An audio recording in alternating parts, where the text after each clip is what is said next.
కాంగ్రెస్ ప్రభుత్వమే ఈ రాష్ట్రాన్ని ఏలింది. ముఖ్యమంత్రులు ఎంతోమంది చేశారు 75 సంవత్సరాల నుంచి. కానీ రైతుకి ఇలాంటి పరిస్థితి ఎప్పుడు తెలంగాణ కానీ ఉమ్మడి ఆంధ్రప్రదేశ్లో కానీ ఎప్పుడు జరగలేదు. ఇవాళ ఒక నారుమడికి యూరియా జల్లాలన్నా కూడా కేజీ యూరియా దొరకని పరిస్థితి. ఇవాళ గత ప్రభుత్వాల్లో ఇంటి దగ్గర నుంచి ఫోన్ చేస్తే 100 కట్టలు కావాలన్నా కూడా ఆ రైతింటికి మందు కట్టలు వచ్చినాయి. ఇవాళ ఆ పరిస్థితి ఉందా?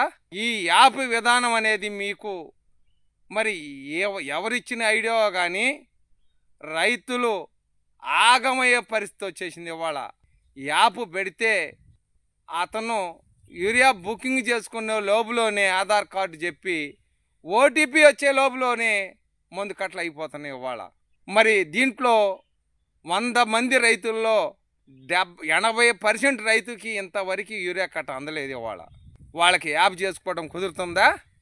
యాప్ చేసుకొని ఎవడో చదువుకున్న దగ్గర పోయి యాప్ చేసే లోపల ముందు కట్ట స్టాక్ అయిపోతుంది. ఇతను ఎక్కడికని పోతాడండి? ఈ ఇచ్చే 4 కట్టలు కొంతమంది రైతులకు దొరికినాయి అనుకోండి, వాడు అక్కడి నుంచి వేసుకు రావాలంటే కట్టకి 40-50 రూపాయలు కిరాయి తీసుకుంటున్నారు. ఇవాళ అసలు ఈ పద్ధతి ఎందుకు మీకు? ఎప్పట్లాగే డీలర్ దగ్గర పెట్టి పక్క రాష్ట్రంలో ఏ విధంగా అయితే మీకు మందు కట్టలో వాళ్ళు మన ఆధార్ కార్డు కొట్టంగానే ఆ రైతుది అతనికి 10 ఎకరాలు ఉంటే 10 రోజులు 20 కట్టలు ఇస్తున్నారు ఇవాళ మందుల కోట్లోని డైరెక్ట్గా డీలర్ దగ్గరే, లైసెన్స్ ఉన్న డీలర్ దగ్గర.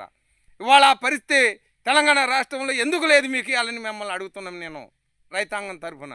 ఎప్పటికైనా మీరు ఈ యాప్ని తీసుకెళ్ళి మీరు ఎక్కడ వేసుకుంటారో మాకు సంబంధం లేదు. ఎప్పటికైనా ఆ రైతుకి ఎన్ని ఎకరాలు అయితే ఉందో అన్ని ఎకరాలు సరిపడే యూరియా మీరు ఆ రైతుకి ఇవ్వండి. తక్షణమే ఈ యాప్ పద్ధతి తీసేసి ఎప్పట్లాగే ఇదివరకైతే ఏ విధంగా ఇచ్చారో మీరు ఆ విధంగా రైతులకి మీరు మందు కట్టలు సరఫరా చేయండి.